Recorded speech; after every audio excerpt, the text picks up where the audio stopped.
Ladies and gentlemen, I am honored to introduce our chief guest, Dr. Sunil Jayantha Navaratna, who is currently the competent authority of the Institute of Technology, University of Moratuwa, and is a senior advisor at the Ministry of Social Empowerment and Welfare. Dr. Navaratna obtained his Bachelor of Science degree in Management from University of Sri Jayewardenepura and obtained his Master's degree in Economics from Kagawa University, Japan in 1987. He obtained his Doctor of Philosophy in Management from the Keio University in Tokyo, Japan. Among the numerous positions held during his career, he has been the Secretary to the Ministry of Higher Education from 2010 to 2015, the Director, Human Capital, Youth Development and Rural Networks of Cargill Ceylon Limited. He had been the Chairman and Director General of the Sri Lanka Samudra Authority and Chairman Director General of the National Youth Services Council. I would like to invite Chief Guest Dr. Sunil Jayantha Navaratna to deliver the convocation address.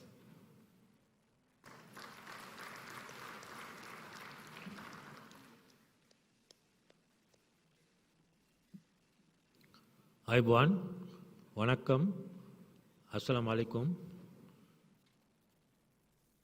Good morning. Professor Lakshman Ratnayaka, Chancellor of this institute, and Professor Lalit Gamage, the Vice Chancellor, and the Deputy Vice Chancellor, all the other professors, head of department, senior lecturers, and academic staff and non-academic staff of SLIIT, and also dear parents and dear sons and daughters who is graduating today from this institute, who is going to be our future leaders. At the outset, let me congratulate for your achievements as graduates in these fields.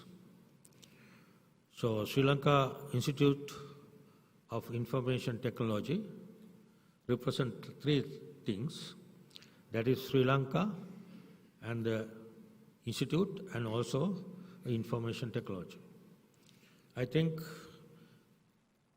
it's a pioneering work who started in 1999, exactly 20 years before, to fill huge gap. I think under the leadership of Professor Lalit Gamage and also Professor Lakshman Ratnayaka and few others, in other words, I call enterprising engineers who want to fill a huge gap for gap finder and fillers, risk takers, as leaders, team players, teachers and researchers, and great social contributors. They took a huge initiative to start this institute.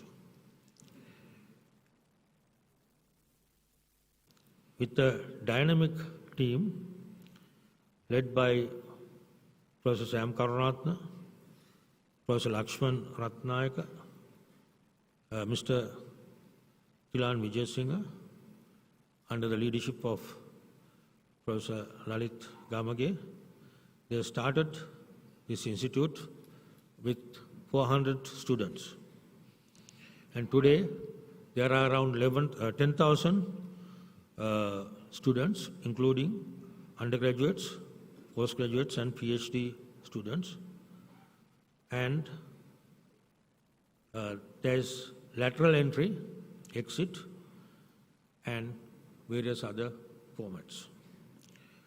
So they have bachelor, master's and PhD programs in computers, business, engineering, architect and quantity service.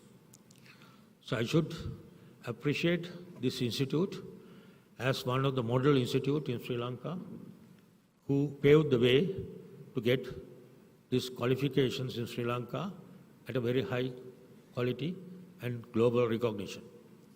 So you all are lucky parents and lucky students who are getting the benefits of that endeavor.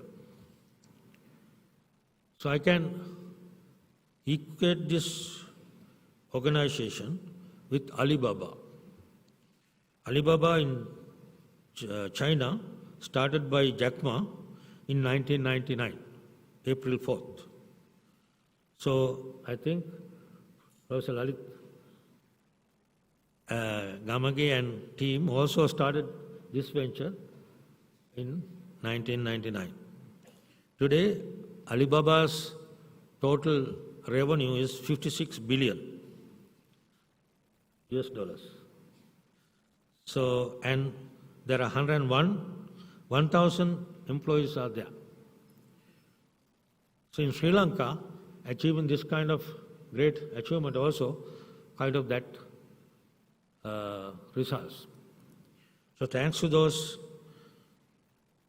big leadership and risk-taking, they have come to this level. I am sure pretty soon they will become a global world-class university. Already they are recognized as one of the best universities. So let's appreciate these leaders and the academic by giving a round of applause.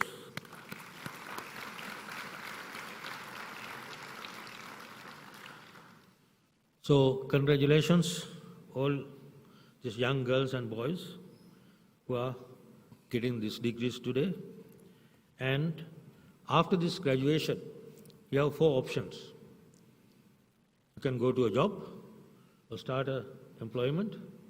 You can be an entrepreneur, and you can do a postgraduate degree, or you can have a gap year.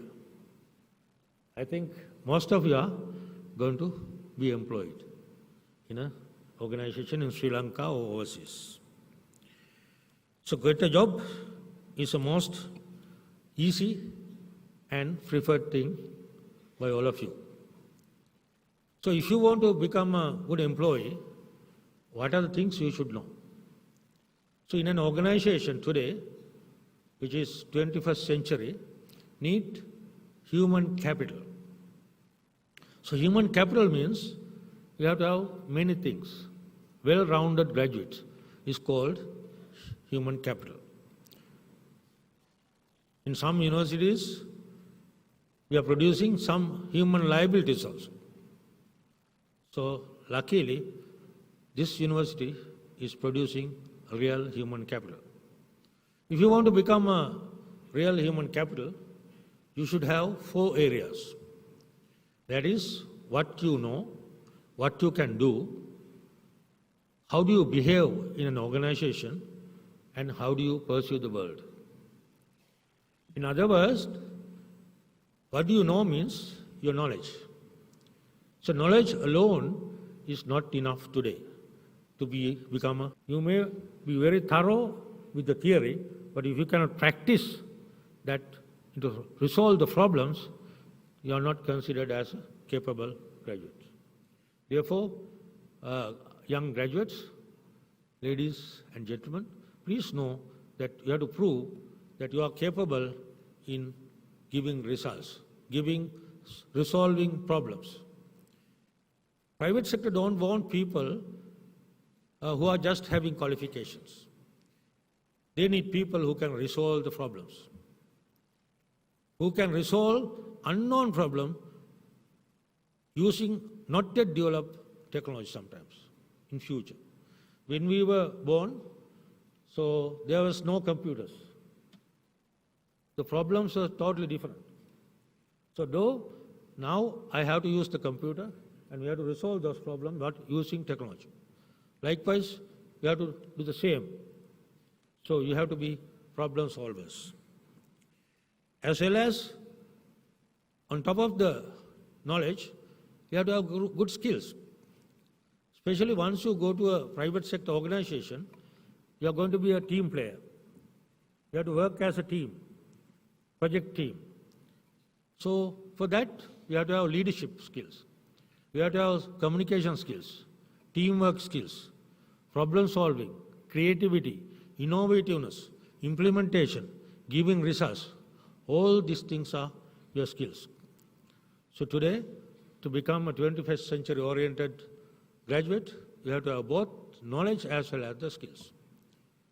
But not only that, but also your attitudes, professionalism, values, and vision for life. This matters a lot.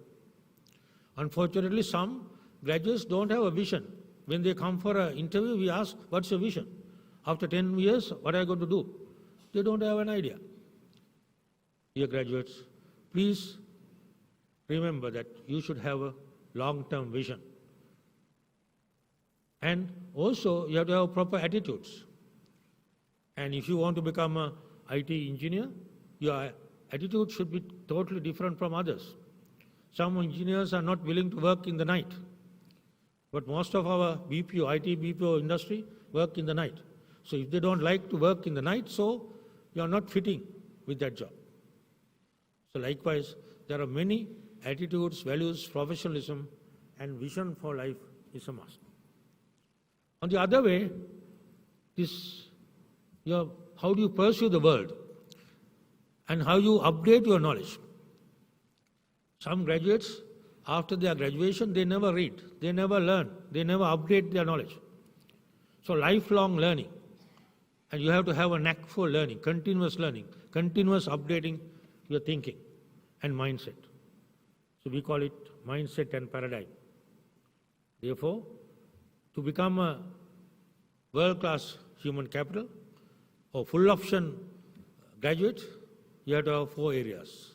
That is knowledge, skills, attitude and values and professionalism and vision for life, and mindset and paradigm. So I call it KSAM graduates. So try to be a KSAM graduate and keep it up continuously. That is my humble request. I am sure SLIT as a model university and pioneering non-state university, though it is not called a university, it's almost a full-fledged university now, without the name, under the institute. So they are producing KSAM graduates. So I'm sure you all are going to be best of these KSAM graduates who are resolving our problems to make Sri Lanka a developed nation in the world. As you know, today our per capita income is $4,000.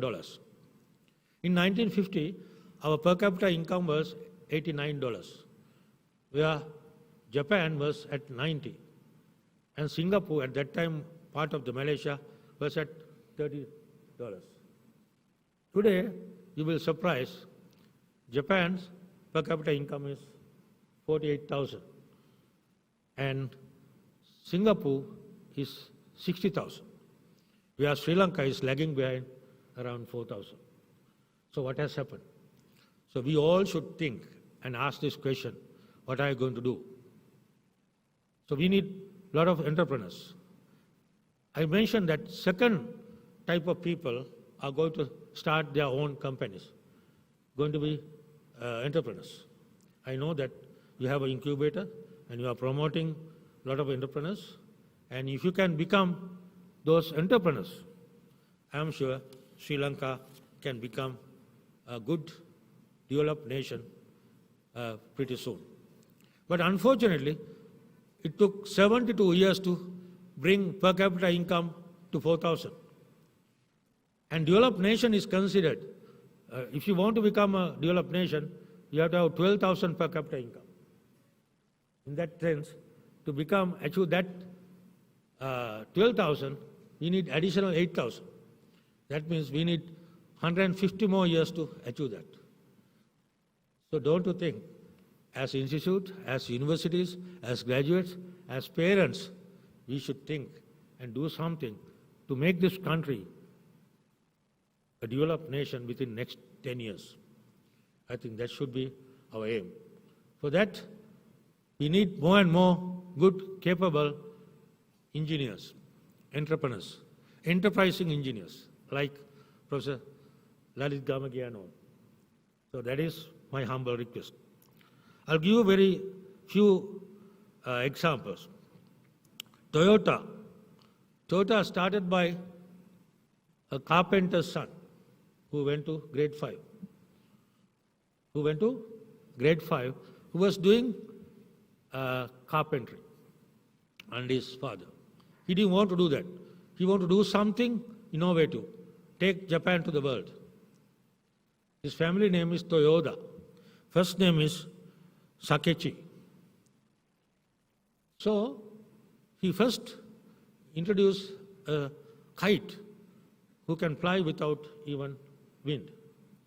Then he wanted to, those days no electricity, no railway, no telephone. So he's fond of all this technology. He walked from Nagoya to Tokyo 6 days to attend the exhibition. He was so fond of machines, and security guards were saying, no, don't wait here, go. But he studied that and came home and designed a machine to, automate his mother's hand-weaving machine. That's how it started. He designed his machine in a hut without even light. He didn't know the Western countries. He was questioning why Japan is not doing anything. Why only Western countries developing this thing. As a result, he developed the best weaving machine, cloth machine in the world. He died in 63, at age of 63. And his marriage was failed because he was so fond of innovation, so a wife left him with the kids at home. Then his mother raised son. Then when he was dying, he told his son, please do something to take Japan to the world. That was his last will. Then, as a result, his son went to the Tokyo University and came back and started Toyota company. Toyota became Toyota. That's how the Toyota became a world-class industry, a car. So I'm sure some Toyotas are here. So let's the SLIT nurture these entrepreneurs. So I will finish my examples with one more, Honda. Since I was in Japan nearly 10 years, I'm fond of giving examples from Japan. So Honda also fifth grader, but difference is he started his company in 1948 October, 6 months later than our independence. So if you go to the web and see his sales today, his sales is $150 billion. One Honda company's sales is $150 billion. He started with a motorcycle, actually clip-on cycle, and they are developing now robots and planes also. His total sales is $150 billion, where total Sri Lanka's GDP is $89.5 billion. Now you can see the value of entrepreneurs. So one Honda can double our GDP. That means $8,000. If we had Toyota, $16,000, right? So recently, I found very interesting story from India, and I'll finish my speech by telling that. You may have heard that Oyo Rooms is a booking.com type website. This Ritesh Agrawal, Ritesh Agrawal, is the one who started this. He's a dropout from school and born in 1993, November 16th. He started his company 2013, that means 7 years before. He found there are some hotels with no guest. They don't have enough guests. So he went to the hotel and changed the appearance, changed the various things and started the web under the Oyo rooms, and he managed to sell that rooms very fast. Today he has 13,000 hotels worldwide in 7 countries, and his total sales is 1.2 billion, right, within 7 years. And thanks to IT, he managed to this. One, Mr. Peter Thiel, he helped giving a fellowship. He launched this foundation to nurture young tech talents who dropouts from the schools. He found him and helped him with $100,000. Today, his sales or company worth 1.1 billion. And there's one Sri Lankan also like Krish Kanakaratna, who started Virtusa, also is making 1.2 billion sales now. He started his company in 1996. So I'm sure among you, you may have Hondas, may have Toyota, like Toyotas, and Chris Kanakaratnas, and also Oyo Rooms owner like Agrawal. So we need more and more entrepreneurs to make Sri Lanka a developed nation. I'm sure, please try, but to make it happen, you have to take the risk. Take the risk. And there's no shortcut. I think Lalit and team also had a lot of struggle to take this institute to this level. And even Toyota had a lot of failures to learn to fail and learn to win. So finally, there are 3 keywords: be unique, think big, and have a workplace culture. Have an excellent workplace culture. If you are going to make a company, it should be very unique, like SLIT, and think big, like SLIT, and have an excellent organizational culture. You will win. That's my wish. Thank you very much, and good luck.